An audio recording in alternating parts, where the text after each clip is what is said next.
दरम्यान संभाजीराजे आंदोलन करत हिंसाचार घडला, त्यात संभाजी भिडे यांचे जे सैन्य आहे त्याचा आरोप प्रकाश आंबेडकर यांनी केलाय। संभाजी भिडेंच्या समर्थकांनी धुडगूस घातल्याचं सुद्धा प्रकाश आंबेडकर म्हणाले।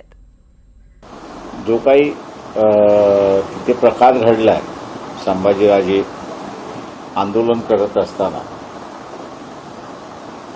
आमच्या माहितीप्रमाणे असणारं भिडे यांचे जे सैन्य आहे, धारक जी आहेत, त्या धारकांनी तिथे धुडगूस घातला असं आमची असणारी माहिती आहे। आणि जाणून बुजून असणारं त्या ठिकाणी ती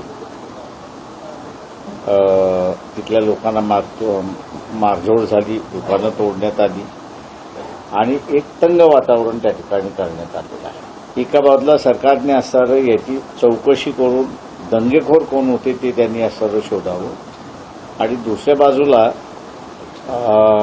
तोडगा निघू शकतो का याचा असणारा मार्ग त्यांनी शोधावा।